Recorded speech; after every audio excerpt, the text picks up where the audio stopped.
أعوذ بالله من الشيطان الرجيم بسم الله الرحمن الرحيم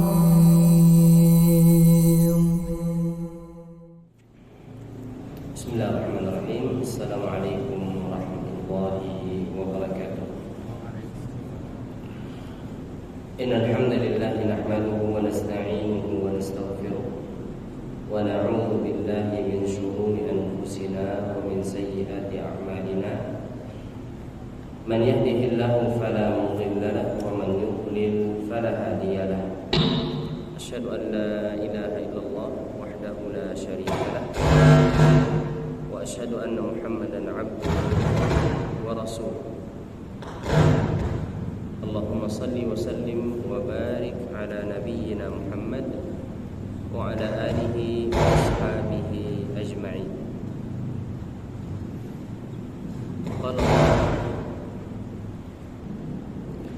قال الله تعالى: يا أيها الذين آمنوا اتقوا الله حق تقاته ولا تموتن إلا وأنتم مسلمون. يا أيها الناس اتقوا ربكم الذي خلقكم من نفس واحدة وخلق منها زوجها وبث منهما رجالا كثيرا ونساء واتقوا الله الذي تساءلون به والأرحام إن الله كان عليكم رقيبا. يا أيها الذين آمنوا اتقوا الله وقولوا قولا سديدا يصلح لكم أعمالكم ويغفر لكم ذنوبكم ومن يطع الله ورسوله فقد فاز فوزا عظيما. أما بعد. Kaum muslimin dan kaum muslimat, Bapak dan Ibu rahimani wa rahimakumullah. Alhamdulillah, segala puja, puji serta syukur kita panjatkan kepada Allah Subhanahu wa taala. Dikarenakan Allah Subhanahu wa taala memberikan begitu banyak kenikmatan kepada kita. Dan kenikmatan yang agung yang kita rasakan adalah nikmat beragama Islam. Dan mudah-mudahan keislaman yang diberikan oleh Allah Subhanahu wa taala bisa kita pegang, bisa kita istiqamahkan sampai kita wafat. Allah Subhanahu wa taala memerintahkan wala tamutunna illa wa antum muslimun. Dan janganlah kalian meninggal melainkan sebagai seorang muslim.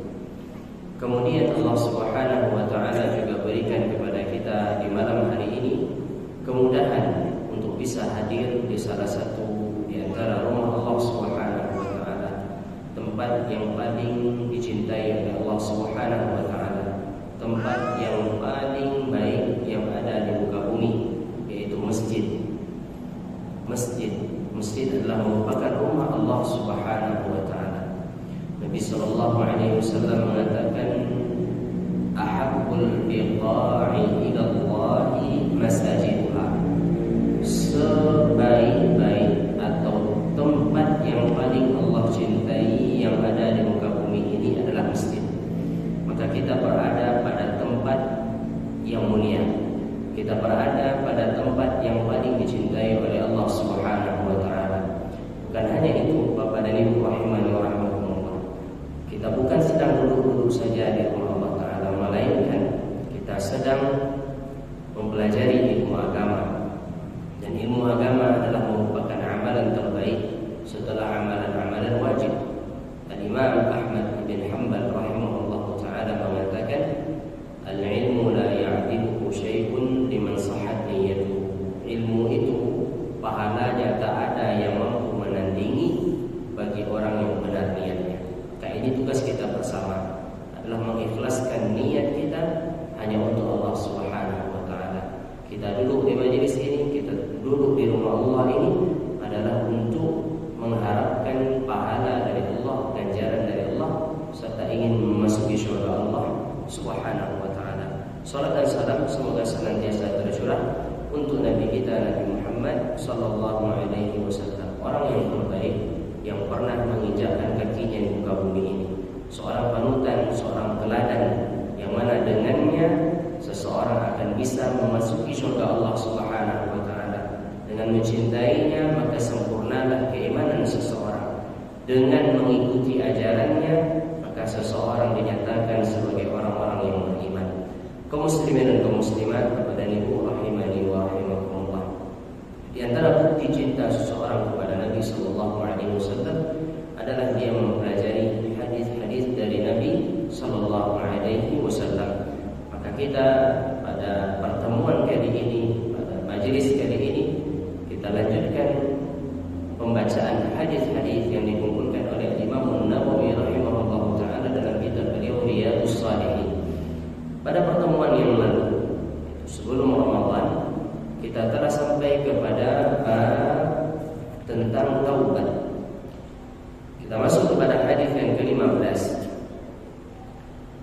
Wa an Abi Hamzah Anas bin Malik Al-Ansari, dari Abi Hamzah Anas bin Malik radhiyallahu taala anhu Al-Ansari, khadimi Rasulullah sallallahu alaihi wasallam. Beliau ini adalah pembantu Rasulullah sallallahu alaihi wasallam. Anas bin Malik berkata, pada Rasulullah sallallahu alaihi wasallam, Rasulullah sallallahu alaihi wasallam bersabda, "Lallahu afrahu bi taubati 'abdihi min ahadikum saqata 'ala ba'irihi wa qad adallahu fi ardi falatin." Muttafaqun alaih. Allah Subhanahu wa taala lebih gembira dengan taubatnya seorang hamba daripada salah seorang di antara kalian yang ia terjatuh dari tunggangannya, waqad adallahu fi ardi falah, dan tunggangannya tersebut menjadikan dia tersesat di tanah padang pasir yang begitu luas. Sementara dalam riwayat Imam Muslim dikatakan, Allah asyaddu farhan bi taubati 'abdihi hina yatubu ilaihi min ahadikum kana 'ala rahilatihi bi ardi falah. Allah Subhanahu wa taala lebih berbahagia dengan taubatnya seorang hamba tatkala dia bertobat kepada Allah taala, melebihi salah seorang di antara kalian berbahagia ketika kana 'ala rahilatihi bi ardi falah, dia berada di atas tunggangannya di padang pasir yang begitu luas. Fanfalatat minhu, kemudian tunggangannya tersebut lari darinya, hilang darinya. Wa 'alaiha ta'amuhu wa syarabuhu, dan sementara di atas tunggangannya tersebut ada perbekalannya dari makanan dan minuman selama melakukan perjalanan. Fa'ayisa minha, kemudian orang ini mulai dia berputus asa.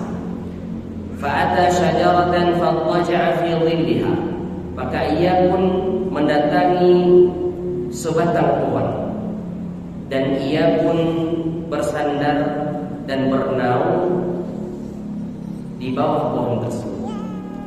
Waqad ayisa min rahilatihi, dan dia telah putus asa dari tunggangannya tersebut. Fabainama huwa kadzalika, tatkala dia berada pada keadaan tersebut, idza huwa biha qa'imatan 'indahu, ternyata tunggangannya tersebut ada berdiri di hadapannya. Fa akhadha bi hitamiha, maka ia pun mengambil tali hewan tunggangannya tersebut. Thumma qala min syiddatil farah, kemudian dia berkata saking senangnya, Allahumma anta 'abdi wa ana rabbuk, ya Allah, engkau adalah hambaku dan aku adalah Tuanmu. Akhta'a min syiddatil farah, orang ini tersalah mengucapkan karena saking gembiranya. Dia mengatakan, ya Allah, engkau adalah hambaku dan aku adalah Allah. Dia salah dalam mengucapkan karena saking gembiranya. Kaum muslimin dan kaum muslimat, Bapak dan Ibu rahimani wa rahimakumullah. Lihatlah bagaimana Allah Subhanahu wa taala lebih bergembira dengan orang ini daripada orang ini. Ketika seseorang melakukan perjalanan yang begitu jauh, dia membawa perbekalannya, dia membawa pakaian dan dia membawa pakaian, makanan serta minuman yang akan dia konsumsi selama di perjalanan. Ternyata di tengah perjalanan tunggangannya hilang, terlepas darinya, maka ia pun putus asa. Ketika dia menemukan hewan tunggangannya tersebut tepat berada di hadapannya, maka orang ini sangat gembira. Nabi SAW mengatakan Allah Subhanahu wa Ta'ala lebih gembira dibandingkan orang tadi. Allah lebih gembira dengan taubat seseorang dibandingkan orang tadi yang ia kehilangan hewan tunggangannya kemudian dia temukan begitu saja. Maka Nabi SAW mengatakan Allah lebih gembira. Ini adalah kabar gembira bagi kita hamba Allah Ta'ala. Sebanyak apapun dosa yang kita kerjakan, bagaimanapun masa lalu kita, maka ketahuilah bahwasanya ketika seseorang kembali kepada Allah dengan taubatnya yang jujur, maka Allah Subhanahu wa Ta'ala bergembira dengan taubat hamba tersebut. Dan Allah Subhanahu wa Ta'ala ghaniyun 'anna. Allah tak butuh kita.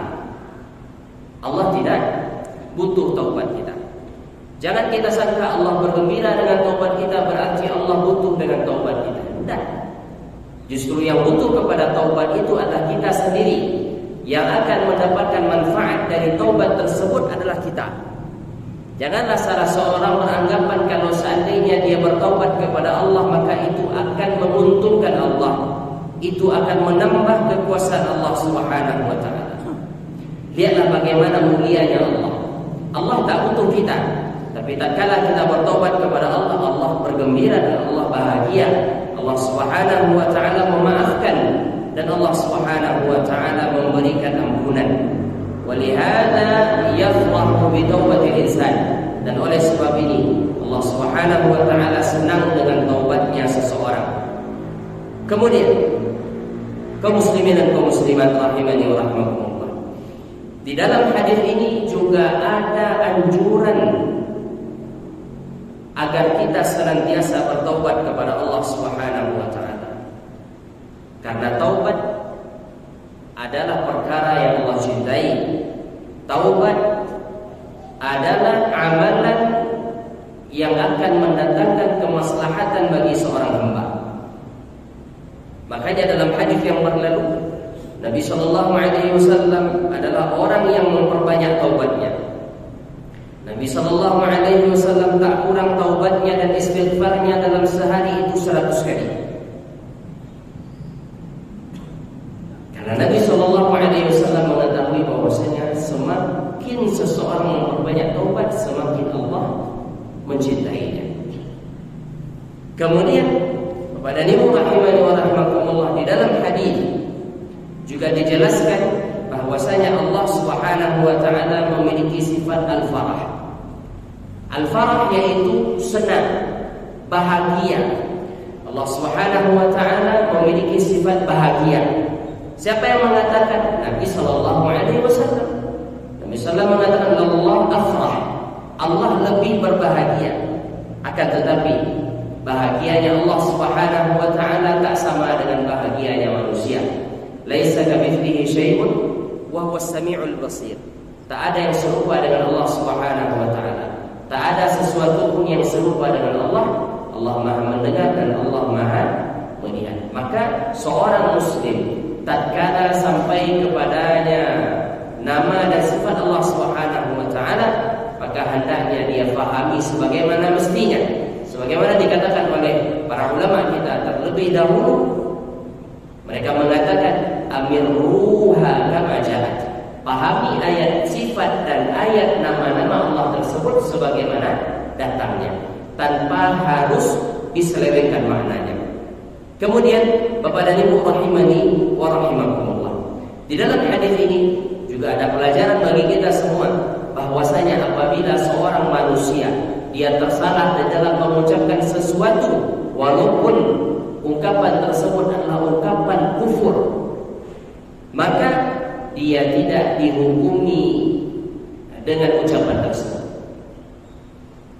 karena dia tersalah, dia tidak sengaja mengucapkannya. Sebagaimana lelaki yang disebutkan oleh Nabi SAW di hadis ini. Lelaki tadi mengatakan apa?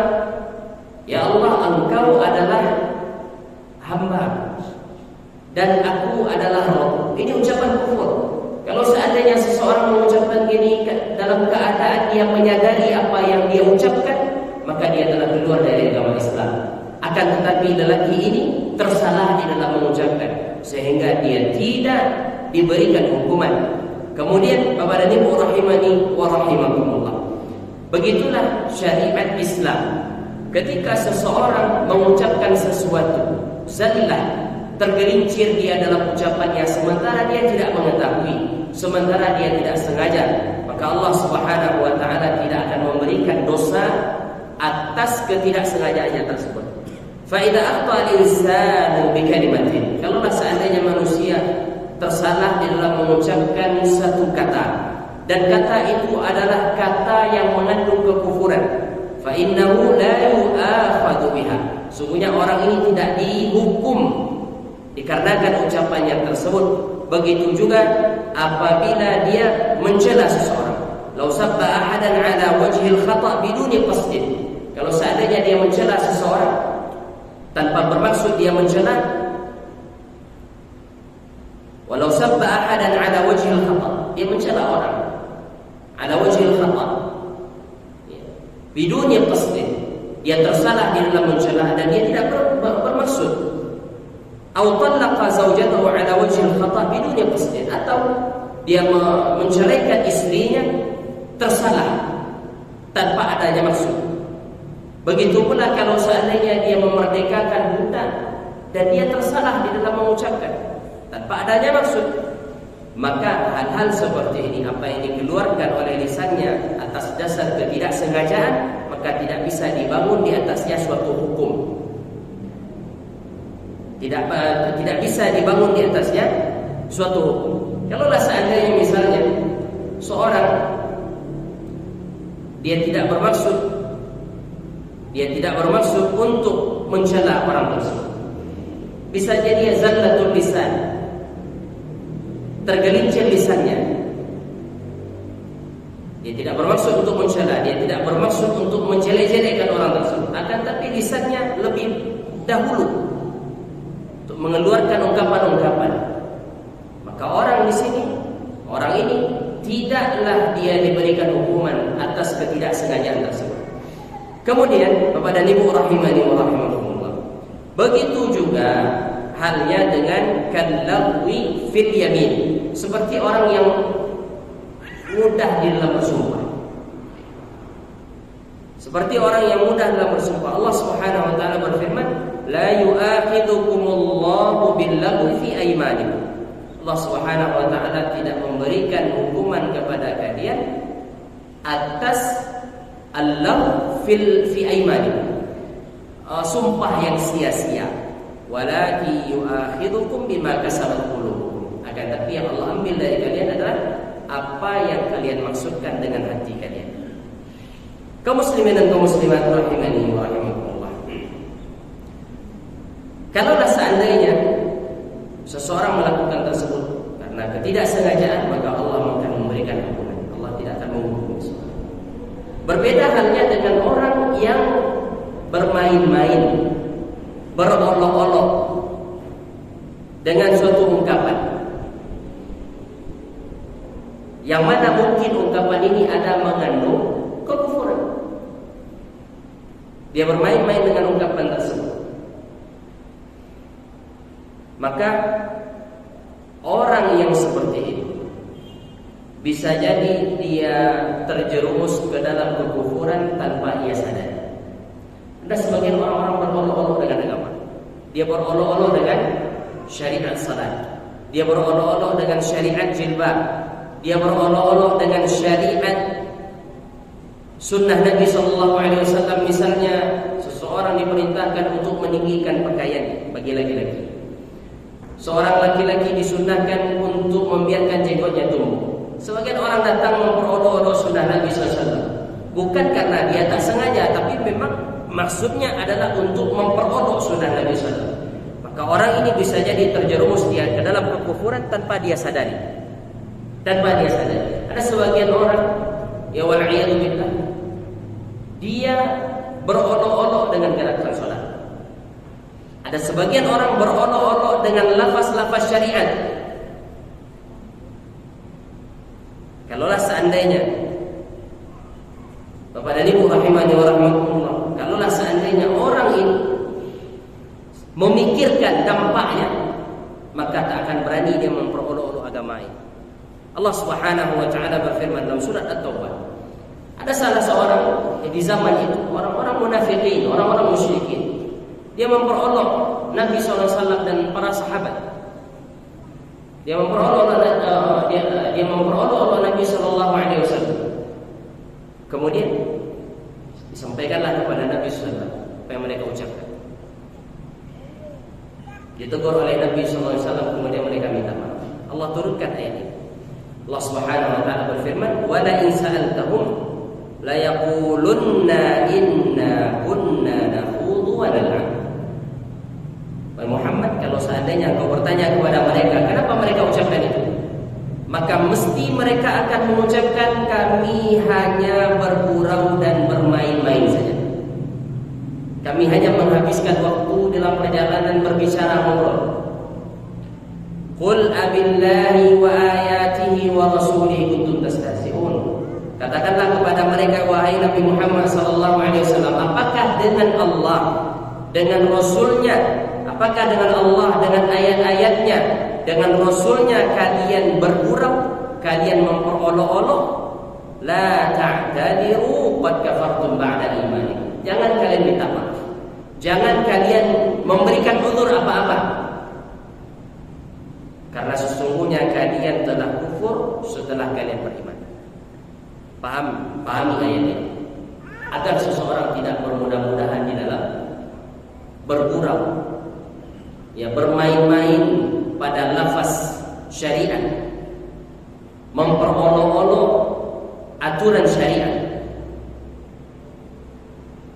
Allah Subhanahu wa taala mengatakan la ta'tadiru, jangan kalian minta maaf. Sehingga orang ini dia bermohon kepada Nabi sallallahu alaihi wasallam agar Nabi memaafkan, agar Nabi sallam ya memberikan maaf kepada mereka. Allah tegur, la ta'tadiru, jangan engkau berikan mereka maaf. Qad kafartum ba'da imanikum. Kalian telah kufur setelah kalian beriman. Maka Bapak dan Ibu rahimani wa rahimakumullah, yang sangat kita sayangkan di zaman sekarang, justru yang memperolok agama ini adalah orang Islam itu sendiri. Orang Islam itu sendiri yang memperolok-olok syariat ini. Tahu banyak orang membuat gerakan-gerakan salat, dia jadikan sebagai senam, dia jadikan sebagai konten. Takkah dia takut kepada Allah Subhanahu wa taala? Takkah dia takut dia kufur setelah dia beriman? Maka kaum muslimin dan kaum muslimat rahimani wa rahimakumullah, ini dua hal yang berbeda antara orang yang tak sengaja mengeluarkan lafaz-lafaz tersebut sebagaimana yang disampaikan oleh Nabi sallallahu alaihi wasallam, dan antara orang yang memang pada dasarnya dia memperolok agama.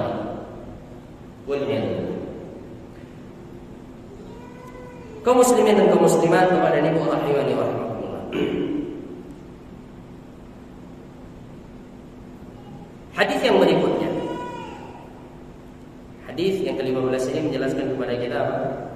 Allah Subhanahu wa taala sangat bergembira dengan taubat seorang hamba. Allah tak lihat betapa banyak dosa kita, Allah tak lihat bagaimana masa lalu kita, Allah tak lihat apakah kita akan melakukan kesalahan di kemudian hari. Allah tak lihat. Yang Allah Subhanahu wa taala ingin dari kita, setiap berdosa taubat, setiap melakukan kesalahan kembali kepada Allah Subhanahu wa taala. Karena Allah tidak menyuruh kita untuk maksum, terlepas dari dosa. Tak ada ceritanya manusia itu tak berdosa. Allah Subhanahu wa taala tak minta kita untuk tidak berdosa. Kan tidak ada ayatnya jangan kalian berdosa, kan ada. Karena Allah Subhanahu wa taala tahu bahwasanya kita akan melakukan dosa setiap saat. Peluang melakukan dosa terbuka lebar. Maka Allah perintahkan apa? Taubat kepada Allah Subhanahu wa taala. Setiap melakukan kesalahan segera taubat kepada Allah. Setelah bertobat kembali lagi terjerumus, maka taubat lagi kepada Allah Taala. Jangan sampai kita terbuai dengan rayuan syaitan. Nanti syaitan akan membisikkan kepada orang, tak ada lagi guna engkau bertaubat, percuma taubat engkau. Kenapa? Karena engkau akan ulangi lagi. Ini bisikan syaitan. Jangan pernah dengarkan bisikan syaitan. Sekiranya Bapak dan Ibu rahimani wa rahimakumullah, kita sudah bertobat sekarang, kemudian beberapa waktu lagi kita terjerumus lagi pada dosa yang sama, apakah dengan itu kita berhenti bertobat? Tidak, bertobat terus kepada Allah Subhanahu wa taala. Minta terus kepada Allah Subhanahu wa taala. Bukankah diri kita ini ada di tangan Allah urusannya? Baca doa, nasiyati biyadik. Ya Allah, sesungguhnya ubun-ubunku ada di tangan. Madin fiyya hukmu, hukummu bagiku berlalu. Adlun fiyya qada', qada'mu, apa yang kau tetapkan bagiku adalah perkara yang adil. Baca doa ini, kita mengetahui bahwasanya diri kita ini yang pemilik ubun-ubunnya, yang mengatur kita adalah Allah Subhanahu wa taala. Maka mintalah taufik kepada Allah agar kita bisa bertaubat dengan taubat yang benar. Wallahu taala. Hadis yang berikutnya, hadis dari Abi Musa Abdullah bin Qais al-Ash'ari radhiyallahu anhu. Dari Nabi sallallahu alaihi wasallam, beliau bersabda, "Inna Allah ta'ala yabsutu yadahu bil-lail liyatuba musii'un nahar." Sesungguhnya Allah Ta'ala membentangkan tangannya di malam hari agar orang-orang yang melakukan kesalahan di siang hari bertaubat kepada Allah Ta'ala. Wa yabsutu yadahu bin-nahar liyatuba musii'ul lail. Allah Subhanahu wa taala bentangkan tangannya di siang hari agar orang yang melakukan kesalahan di malam hari bertaubat kepada Allah Ta'ala. Hatta tatlu'u asy-syamsu min maghribiha, sampai matahari terbit dari sebelah barat. Sampai matahari terbit dari sebelah barat. Hadis yang berikutnya, hadis dari Abi Hurairah radhiyallahu anhu. Beliau berkata, Rasulullah sallallahu alaihi wasallam bersabda, "Man taba qabla an tatlu'a asy-syamsu min maghribiha taballahu alaihi." Siapa saja yang bertaubat sebelum matahari terbit dari sebelah barat, maka Allah akan menerima taubatnya. Kemudian hadis yang berikutnya dari Abi Abdurrahman Abdullah bin Umar ibn Khattab radhiyallahu anhuma. Dari Nabi sallallahu alaihi wasallam, beliau bersabda, "Inna Allah azza wa jalla yaqbalu taubatal 'abdi ma lam yughargir." Allah Subhanahu wa taala akan terima taubat dari seorang hamba selama dia belum berada pada keadaan sakaratul maut. Hadis riwayat Imam Tirmidzi. Kaum muslimin, Bapak dan Ibu rahimani wa rahimakumullah. Maka ketiga hadis yang kita bacakan ini adalah hadis yang terkait dengan taubat. Adapun hadis Abu Musa al-Ash'ari radhiyallahu taala anhu, Nabi sallallahu alaihi wasallam Nabi sallam bersabda, Allah Subhanahu wa taala membentangkan tangannya di malam hari agar orang-orang yang melakukan dosa di siang hari bertobat kepada Allah. Dan Allah Subhanahu wa taala membentangkan tangannya di siang hari agar orang-orang yang melakukan dosa di malam hari bertobat kepada Allah Ta'ala. Sampai kapan? Sampai matahari terbit dari sebelah barat. Maka tak ada istilahnya seseorang berhenti dari taubat. Sampai kapan kita bertobat kepada Allah? Sampai hari kiamat. Sampai kapan kita bertobat kepada Allah Ta'ala? Sampai sakaratul maut. Karena dalam hadis At-Tirmidzi dikatakan bahwasanya Allah Subhanahu wa taala akan menerima taubat seorang hamba malam yughargir, selama dia belum sakaratul maut.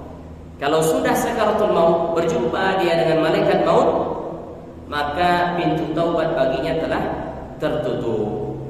Kaum muslimin, Bapak dan Ibu rahimani wa rahimakumullah. Apabila kita melakukan dosa di siang hari, maka yakinlah bahwasanya Allah akan mengampuni dosa tersebut. Bertobat kepada Allah di malam hari. Bertobat kepada Allah Subhanahu wa taala di malam hari. Kalau seandainya kita melakukan dosa di malam hari, maka segera bertobat kepada Allah Subhanahu wa taala dan Allah mesti akan menerima taubat seseorang. Allah mesti akan menerima taubat seseorang. Di dalam hadis yang mulia ini ada penjelasan akan sifat cinta bagi Allah Subhanahu wa taala. Allah Subhanahu wa taala mencintai orang-orang yang bertaubat. Allah mencintai orang-orang yang bertaubat. Allah Subhanahu wa taala sangat bahagia dengan orang-orang yang bertaubat. Kemudian di antara faedah hadis dari Abi Musa Al-Asy'ari radhiyallahu taala bahwasanya Allah Subhanahu wa taala memiliki sifat al-yad. Allah Subhanahu wa taala memiliki sifat al-yad. Apa arti al-yad? Tangan. Sebab mengatakan Allah Subhanahu wa taala. Di dalam kita memahami nama dan sifat Allah, maka kembalikan kepada kaidah laisa kamitslihi syai' wa huwas samiul basir. Tak ada yang serupa dengan Allah sesuatu apapun. Allah Subhanahu wa taala Maha Sami' dan Allah Maha Basir. Kemudian Bapak dan Ibu rahimani wa rahimakumullah. Di dalam hadis ini juga dijelaskan bahwasanya Allah Subhanahu wa taala akan menerima taubat seseorang wa in ta'akhkhara, walaupun taubat orang itu ditundanya. Bayangkan dia melakukan dosa di siang hari, baru ingat dia untuk bertobat kepada Allah di malam hari. Sudah berapa rentang waktunya dia habiskan? Dia tunda bertobat, nanti sajalah di malam hari. Dia bertobat di malam hari. Maka walaupun dia telat dalam bertobat, selama masa masih ada, Allah akan terima tobatnya. Selama hari kiamat belum ditegakkan, Allah akan terima tobatnya. Selama dia belum berada pada keadaan sakaratul maut, Allah terima tobatnya. Ada sebahagian orang dari rahimani wa rahimakumullah, dia mengatakan dia akan tobat tatkala dia berumur 60 tahun. Secara teorinya benar demikian. Akan tetapi siapa di antara kita yang bisa memastikan dia hidup sampai usia 60 tahun? Siapa bisa memastikan bahwasanya besok tidak akan terjadi hari kiamat? Tidak ada orang yang bisa memastikan. Sekiranya kita berbicara, sekiranya seseorang itu menunda taubatnya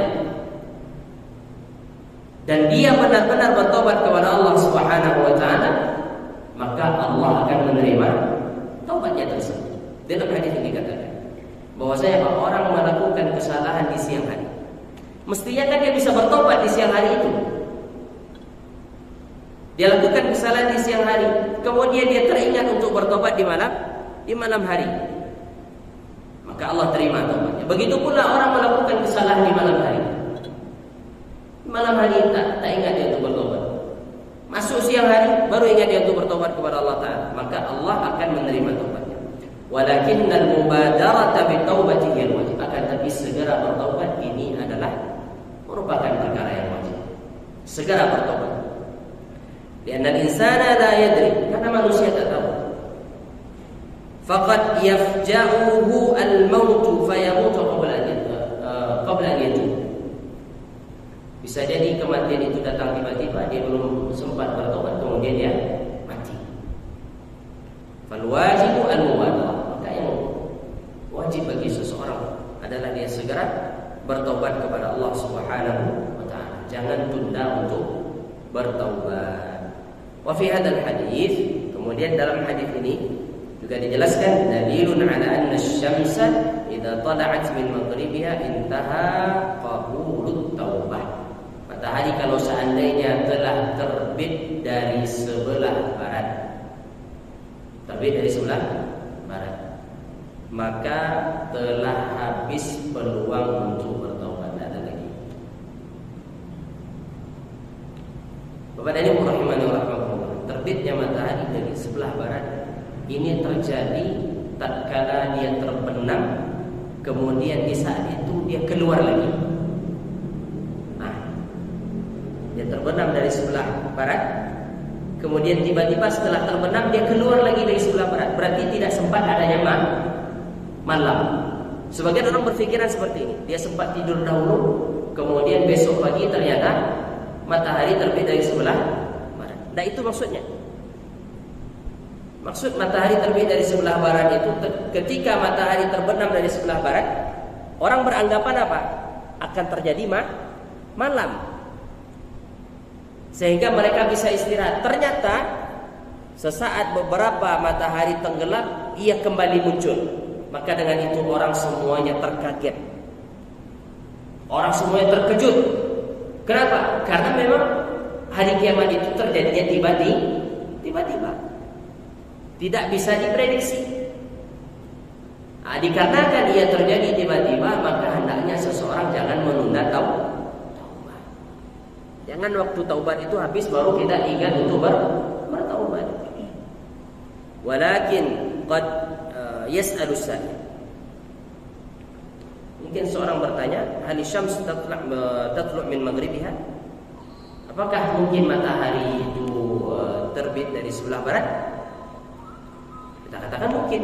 Itu dikatakan oleh Nabi sallallahu alaihi wasallam. Nah, ini dijelaskan oleh Syekh bagaimana ia tenggelam, kemudian seketika itu dia terbit kembali. Nah, itu tidak ada berguna lagi pengakuan saya beriman, saya yakin bahwasanya kiamat itu ada. Kemudian mulai muncul rasa khawatir, mulai muncul rasa takut kepada Allah, maka ketika itu tidak lagi bermanfaat keimanan, tak lagi bermanfaat penyesalan, tak lagi bermanfaat taubat seseorang. Sudah. Kemudian Bapak dan Ibu rahimani wa rahimakumullah. Di dalam hadis Abdullah bin Umar radhiyallahu anhuma, Nabi sallallahu alaihi wasallam mengatakan, "Innallaha yaqbalu taubata 'abdihi ma lam yughargir." Sesungguhnya Allah Ta'ala menerima taubat seorang hamba selama dia belum yughargir. Makna yughargir adalah malam tasil ar-ruh al-hulqum. Ruhnya belum sampai di tenggorokannya. Kalau sudah sampai di sini akan meninggal, maka tidak ada lagi guna taubat seseorang. Allah Subhanahu wa taala berfirman dalam surah Nisa ayat 18, "Wa laysat at-taubatu lil ladzina ya'maluna as-sayyi'at hatta idza hadara ahadahumul maut qala inni tubtu al-an."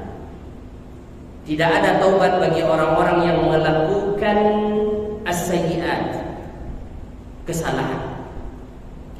Hatta idza hadara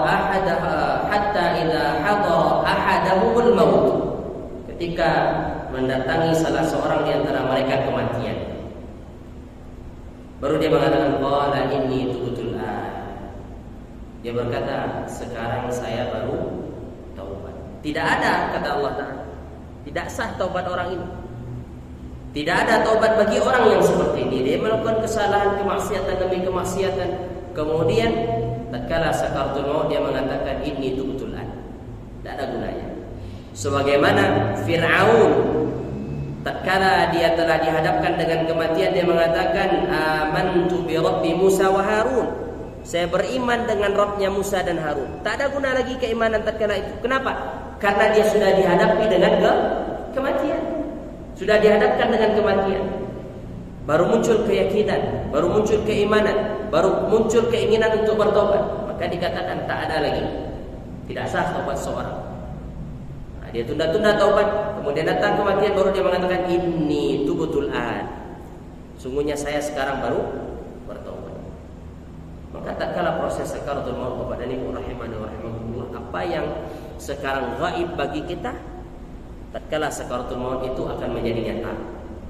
Seseorang yang sedang dalam keadaan sakaratul maut, dia bisa melihat malaikat maut. Dia melihat malaikat maut.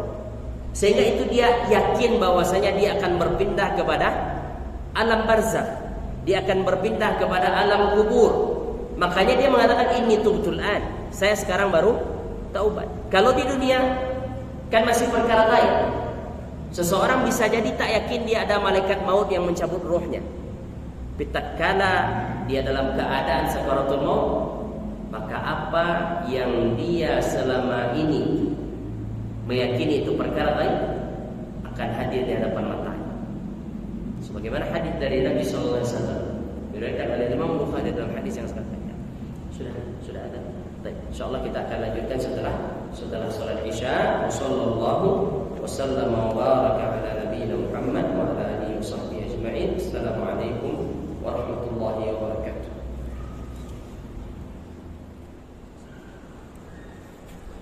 Bismillahirrahmanirrahim. Assalamualaikum warahmatullahi wabarakatuh. Alhamdulillahirabbil alamin. Wassalatu wassalamu ala nabiyyina Muhammadin wa ala alihi wa sahbihi ajma'in. ajma'in. Wa ba'd. Kaum muslimin dan muslimat rahimanillah. Kita lanjutkan kembali pembacaan hadis dari kitab Riyadhus Shalihin. Sekarang kita masuk ke hadis yang ke-19. Wa an Zir bin Hubaish qala, dari Zir bin Hubaish dia berkata, Ataitu Safwan bin Assal radhiyallahu anhu. Aku mendatangi Safwan bin Assal radhiyallahu anhu. As'aluhu 'anil mashi 'alal khuffain. Aku bertanya kepadanya tentang mengusap kedua khuf. Faqala, maka dia berkata, Ma ja'a bika ya Zir? Apa gerangan engkau datang wahai Zir? Faqultu, maka aku berkata, ibtigha al-ilmi. Aku datang untuk mendapatkan ilmu, untuk belajar ilmu. Faqala, maka Safwan bin Assal berkata, Innal malaikata tad'u ajnihataha li talibil ilmi ridan bima yatlab. Innal malaikata tad'u ajnihataha li talibil ilmi ridan bima yatlab. Sesungguhnya malaikat meletakkan sayapnya untuk para penuntut ilmu sebagai bentuk ridha terhadap apa yang sedang dituntut. Faqultu, maka aku berkata, kata Zir, innahu qad hakka fi sadri al-mas'u 'ala al-khuffain ba'da al-ghaid wal bawl. Sesungguhnya ada sesuatu yang meragukan fi sadri, pada dadaku, tentang mengusap kedua khuf setelah buang air besar dan buang air kecil. Wa kunta mar'an min ashabin Nabi sallallahu alaihi wasallam. Dan engkau wahai Safwan bin Assal adalah salah seorang dari sahabat Nabi sallallahu alaihi wasallam. Faji'tu as'aluka, maka aku datang untuk bertanya kepada engkau. Hal sami'tahu yadhkuru fi dzalika syai'an? Apakah engkau mendengar Nabi sallallahu alaihi wasallam menyebutkan pada perkara tersebut sesuatu? Qala, maka Safwan bin Assal berkata, na'am, iya.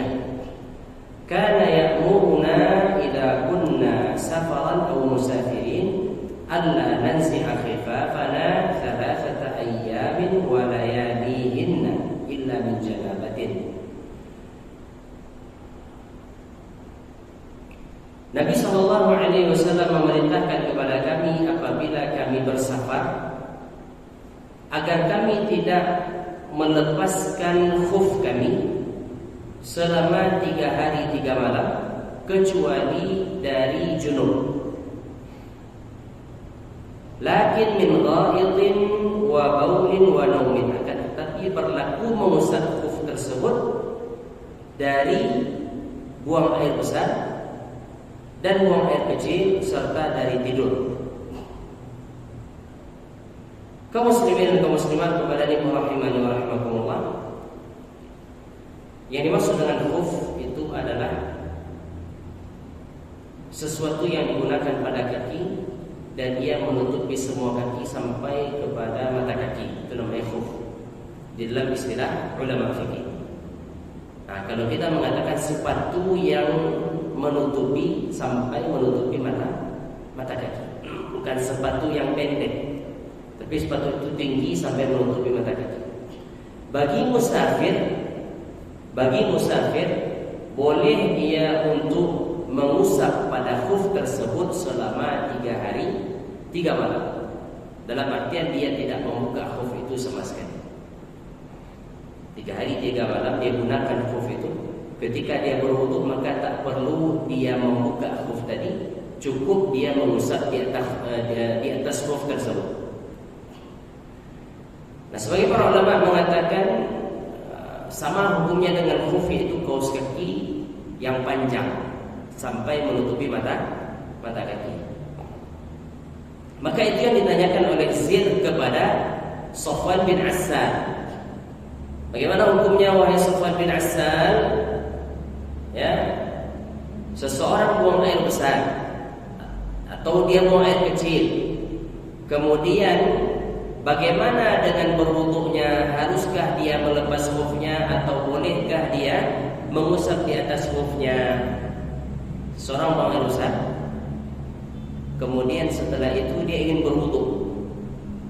Apakah dia harus lepaskan khufnya dan dia cuci kakinya, atau cukup baginya mengusap di atas khuf tersebut? Maka kata Safwan bin Assal radhiyallahu anhu, ketika kami bersafar, maka Nabi sallallahu alaihi wasallam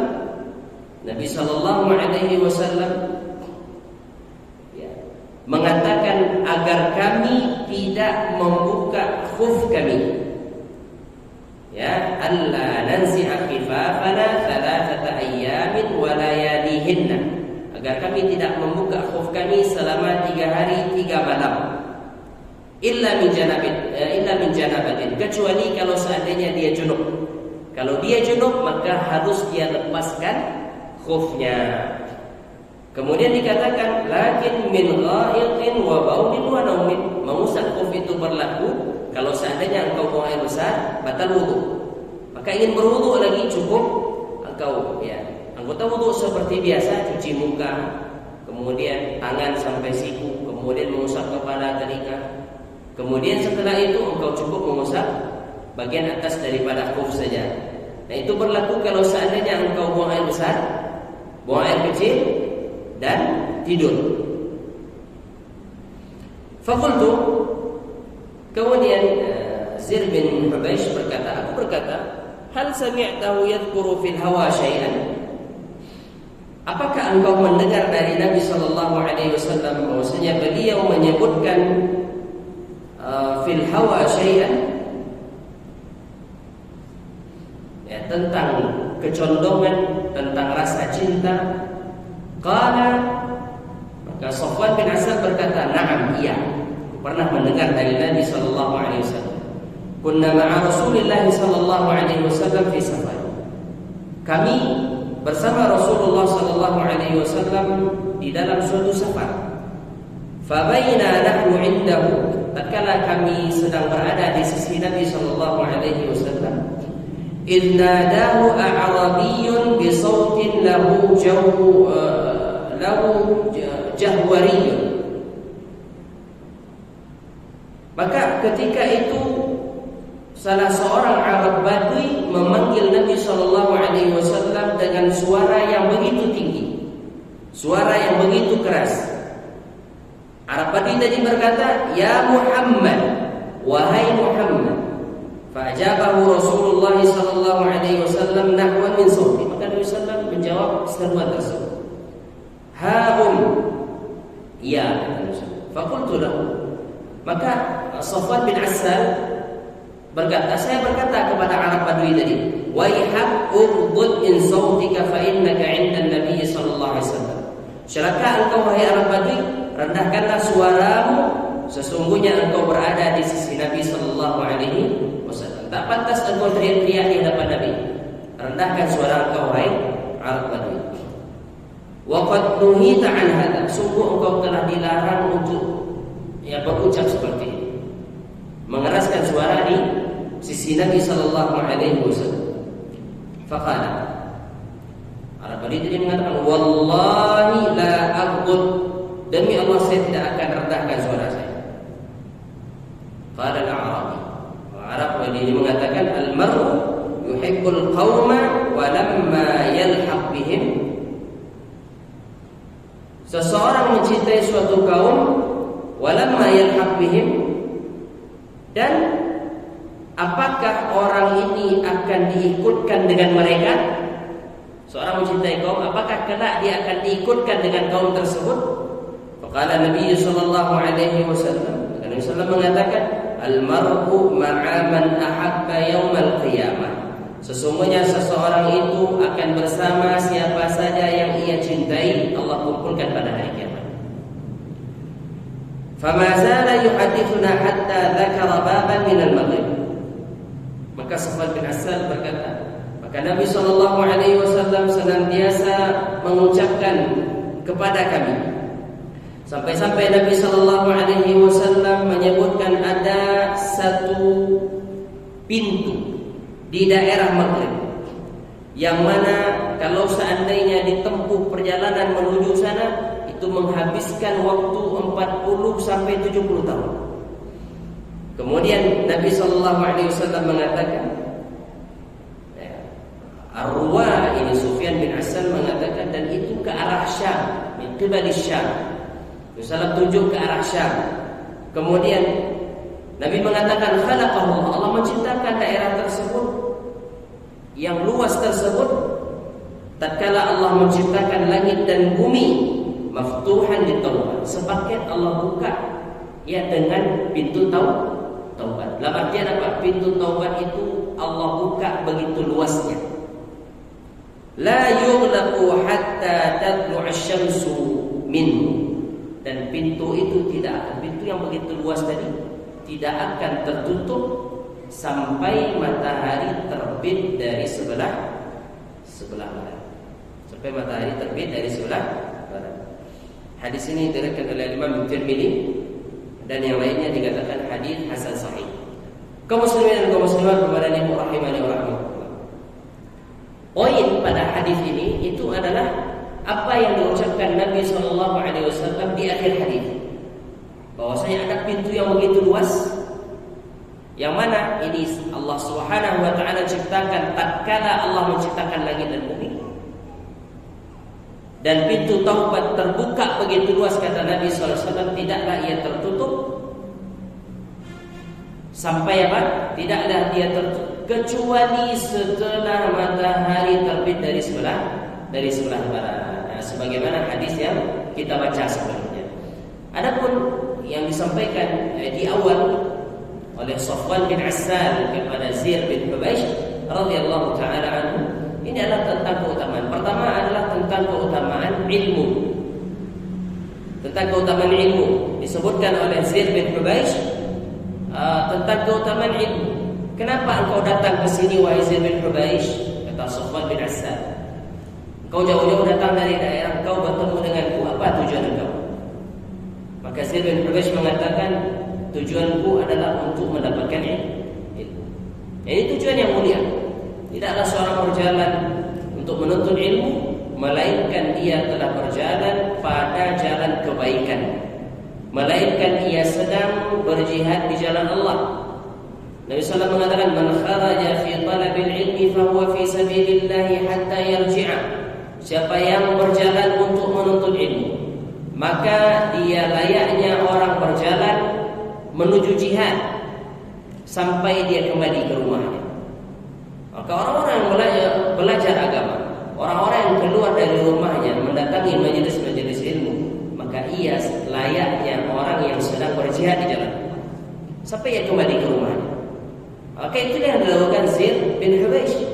Dia datang kepada Safwan bin Assal, salah seorang sahabat Nabi.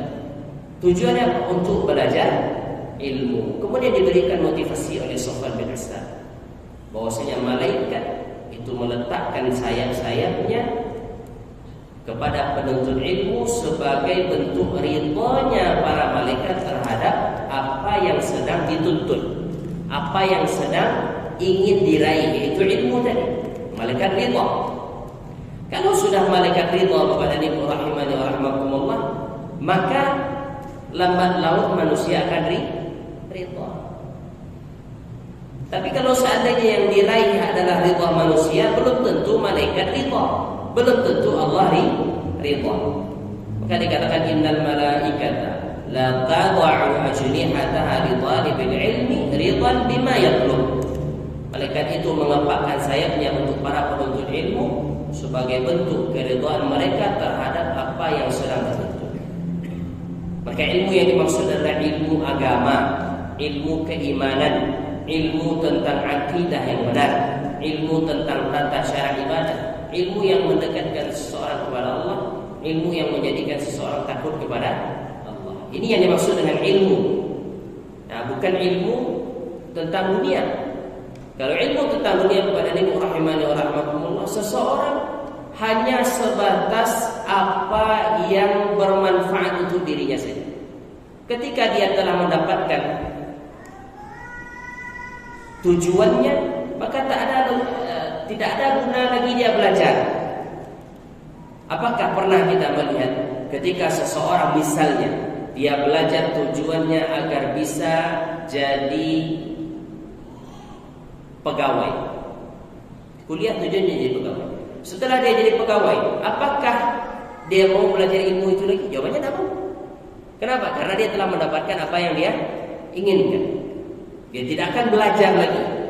Berbeda dengan ilmu agama. Ilmu agama, semakin seseorang mempelajarinya, maka akan semakin mendatangkan manfaat. Dan belajar ilmu agama tidak terbatas, tidak melihat usia tertentu. Ya, belajar ilmu agama tidak ada habisnya. Berbeda dengan ilmu dunia. Maka yang dimaksud oleh Sofwan bin Asal di sini adalah orang yang belajar ilmu agama. Maka beruntunglah Bapak dan Ibu rahimani wa rahmakumullah, Allah berikan kemudahan untuk mau belajar ilmu agama. Ya, di tengah banyak masyarakat mungkin tidak ada kepedulian terhadap ilmu agama. Bukti tidak ada kepedulian terhadap ilmu agama apa?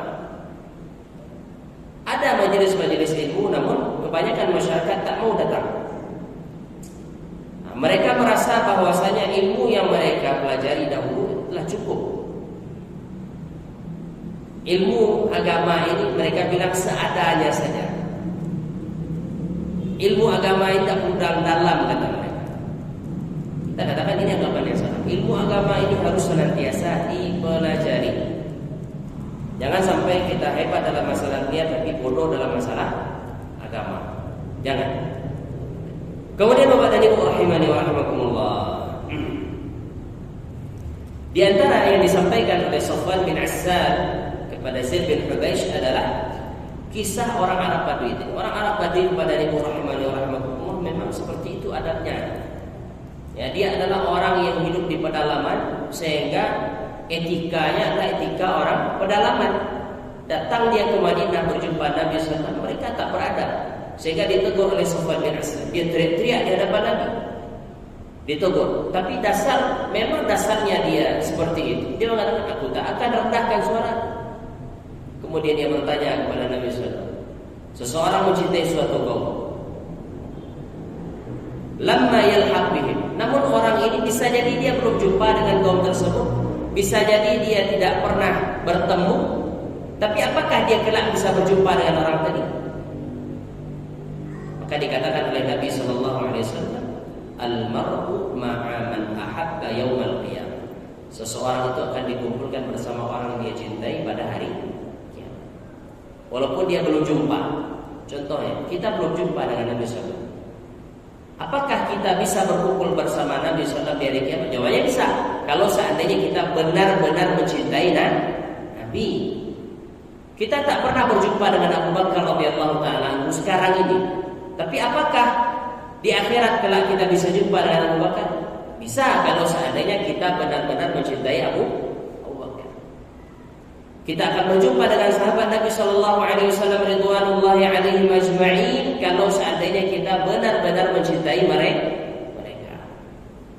Nah, kita akan dikumpulkan bersama orang yang kita cintai. Kalau seandainya orang-orang yang kita cintai adalah orang-orang fasik, pelaku maksiat, orang-orang kafir, orang-orang yang memusuhi agama Islam, maka kelak kita akan dikumpulkan oleh Allah bersama mereka. Al-mar'u ma'a man ahab. Seseorang itu akan dikumpulkan oleh Allah bersama siapa yang dia cintai. Kemana hati kita condong?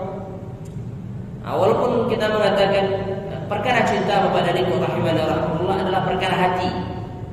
Seseorang bisa jadi secara zahir dia tidak menampakkan kecintaan kepada orang kafir, tapi hatinya ada kecondongan. Maka ini hati-hati. Perkara cinta bukan hanya sekedar apa yang nampak, tapi cinta itu berasal dari hati. Orang mengaku cinta kepada Nabi SAW bisa jadi hanya sekedar lisan saja, tapi dilihat dari kegiatannya, dilihat dari amalan jauh daripada apa yang dia apa yang dia klaim, apa yang dia katakan. Kemudian Bapak dan Ibu rahimani wa rahimakumullah, di antara yang disampaikan juga di sini adalah tentang masalah khuf. Nah, ini penting bagi kita. Masalah khuf. Bapak Ibu mungkin akan melakukan perjalanan. Bagi musafir, batasan mengusap khuf ini 3 hari 3 malam. Bagi mukim seperti kita sekarang ini, maka batasannya 1 hari 1 malam. Dan itu syaratnya seseorang tak boleh buka khufnya. Tak boleh dia buka khuf. Berarti selama kalau kita mukim, selama 24 jam kita gunakan, tak kita buka-buka. Contohnya kita pakai kaos kaki, maka selama 24 jam itu kita pakai, kita gunakan terus kaos kaki. Batal wudu, bagaimana cara berwudunya? Anggota wudu yang lain kita cuci seperti biasa, adapun kaki cukup diusap. Adapun kaki cukup diusap. Nanti batal lagi wudunya. Misalnya seseorang, Bapak dan Ibu rahimani wa rahimakumullah, dia berwudu atau dia menggunakan khuf itu pada jam 4:30. Syaratnya bolehnya seseorang mengusap khuf apabila dia memakai khuf tadi dalam keadaan telah berwudu. Jadinya berwudu dulu sempurna wudunya, kemudian setelah itu dia pakai kaos kaki. Contoh dia datang ke masjid 5:30 mau melaksanakan salat maghrib. Dari rumah dia sudah berwudu sempurna, kemudian dia gunakanlah kaos kakinya. Sampai di masjid dia salat tahiyatul masjid 2 rakaat, kemudian batal wudunya, buang angin. Dia ingin berwudu lagi, maka boleh baginya untuk mengusap khufnya tadi, ya. Boleh baginya untuk mengusap khufnya tadi. Kemudian setelah maghrib dia duduk di masjid baca Al-Quran atau dengar pengajian. Menjelang isya batal lagi wudunya, maka boleh baginya untuk mengusap kembali. Kalau seandainya dia lepaskan setelah maghrib, kemudian dia pakai lagi, maka kita katakan batal. Tak boleh lagi dia mengusap khuf sampai dia berwudu sempurna lagi dan dia gunakan khuf tersebut lagi. Nah, ini boleh. Selama berapa atau berapa lama dia boleh mengusap khuf? Selama 24 jam. Kapan dia tadi mulai mengusap khuf? Kalau dia mulai mengusap khuf jam 5:30 atau 6:30 ketika waktu maghrib, maka 6:30 di hari berikutnya itu adalah batasan terakhir. Setelah itu dia lepaskan, dia wudu lagi. Kalau dia seorang yang mukim, berada di tempat tinggalnya, berada di daerahnya. Kalau musafir maka batasnya berapa? 3 hari 3 malam. Dan itu syaratnya apa? Seseorang menggunakan khuf tersebut dalam keadaan dia telah bersuci. Dalam keadaan dia telah bersuci secara sempurna. Kaum muslimin dan kaum muslimat, kepada ibu rahimani wa rahimakumullah.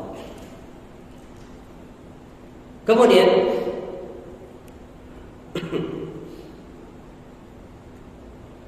asyahid, yang menjadi acuan di dalam hadis yang panjang ini adalah ungkapan terakhir yang disabdakan oleh Nabi sallallahu alaihi wasallam bahwasanya Allah menciptakan langit dan bumi dan Allah buka pintu taubat untuk manusia. Allah buka pintu taubat untuk manusia. Ya, pintu taubat ini tidak pernah tertutup sampai hari kiamat. Sekarang mumpung pintu taubat terbuka lebar, maka segera bertobat kepada Allah. Segera minta ampun kepada Allah Taala atas segala dosa. Mudah-mudahan dengan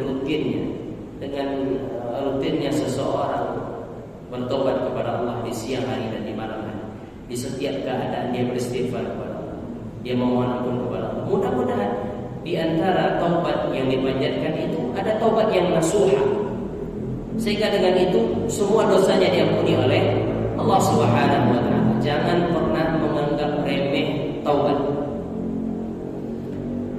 Kadang-kadang datang seseorang kepada kita, dia mengatakan, Ustaz, saya kemarin melakukan kesalahan ini, setelah saya taubat ternyata tergelincir. Setelah saya taubat tergelincir. Jadi bagaimana cara taubat terus? Kalau seandainya sekarang syaitan berhasil menggoda engkau lagi, maka segera kembali kepada Allah dengan taubat. Kalau besok syaitan goda lagi, tergelincir lagi, maka segera kembali kepada Allah dengan bertobat. maka hendaknya kita menjadikan syaitan itu sebagai lawan terus. Kalau seandainya kita dikalahkan sekarang, maka kembali lagi kepada Allah. Dikalahkan lagi kita oleh syaitan, kembali lagi kepada Allah Ta'ala. Selama nafas masih ada, maka selama itu pula kesempatan bertaubat terbuka lebar. Kadang-kadang sebagian orang seperti itu, sepertinya taubat saya tak diterima. Kenapa? Kenapa Pak? Kenapa? Ya Ustaz, saya susah kali itu taubat.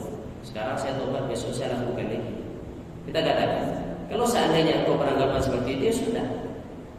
Sesungguhnya Allah Subhanahu wa Ta'ala sesuai dengan prasangka hamba-Nya. Nah, kita menyangka dosa kita tak diampuni oleh Allah, kita sudah bersangka kepada Allah Ta'ala. Kita menyangka Allah tak menerima taubat kita, kita bersangka kepada Allah Ta'ala. Padahal Allah Subhanahu wa Ta'ala zat yang taubatnya maha luas. Pintu taubat yang Allah berikan kepada hamba sangat luas sekali. Maka apa yang diluaskan oleh Allah jangan pernah dipersempit oleh kita. Bapak dan Ibu rahimani wa rahimakumullah.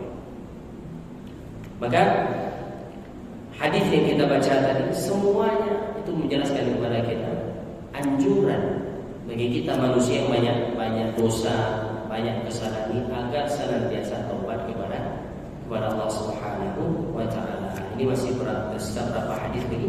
Insyaallah ini akan kita lanjutkan pada pertemuan yang akan datang. Mudah-mudahan apa yang kita sampaikan pada malam hari ini bermanfaat. Kalau seandainya ada yang mau ditanyakan maka dipersilakan. Wassallallahu ala nabiyina Muhammad wa ala alihi wa sahbihi ajma'in.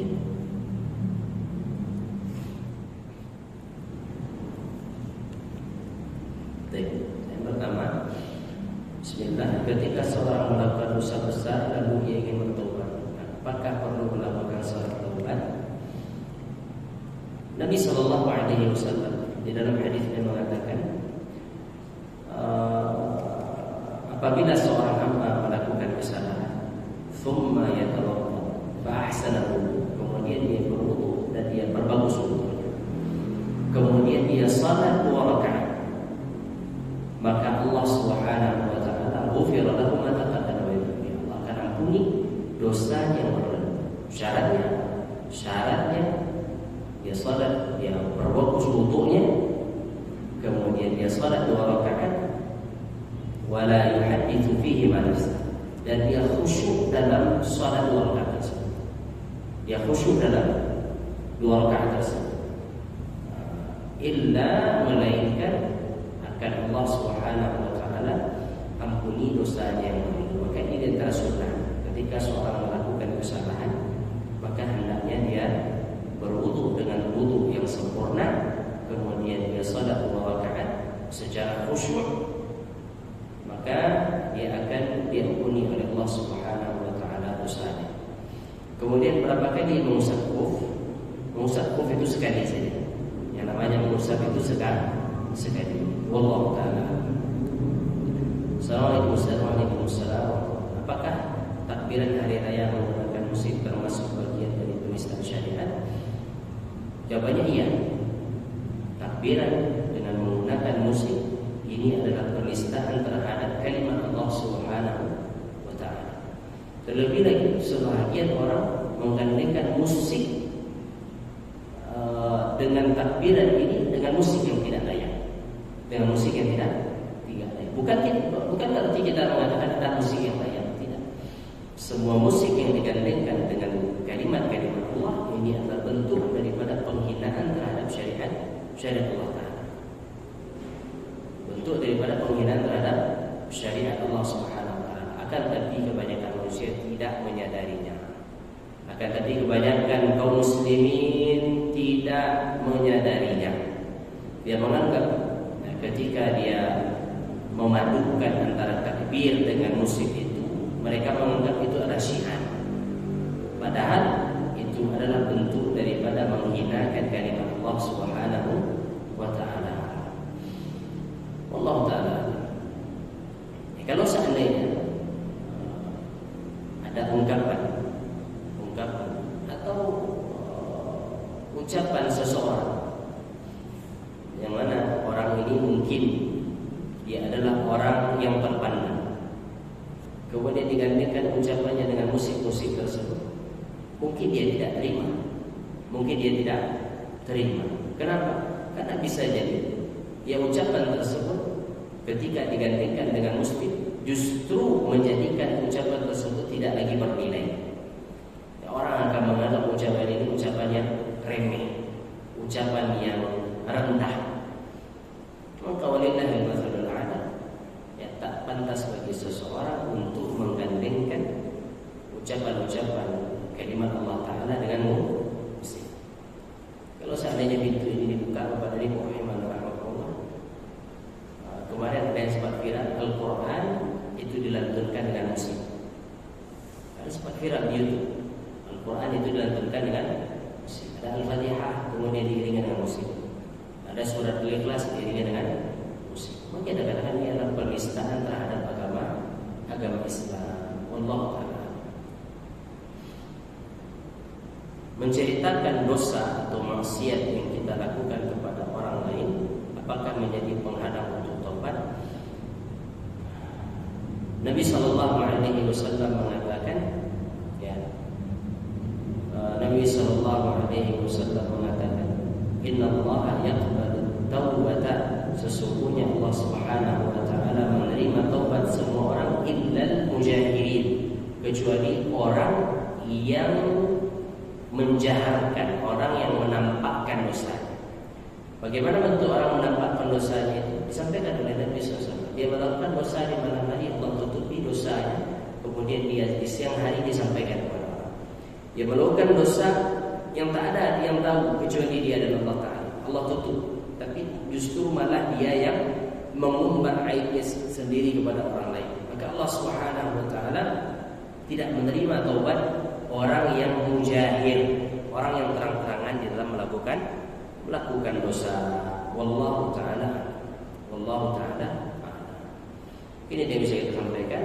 Bila kurang saya mohon maaf. Allah Ta'ala subhanahu sallallahu wasallam wa baraka wa an'ama ala nabiyina Muhammad wa ala alihi washabbihi ajma'in. Subhanakallahumma wa bihamdika asyhadu an la ilaha illa anta astaghfiruka wa atubu ilaik. Assalamualaikum warahmatullahi wabarakatuh.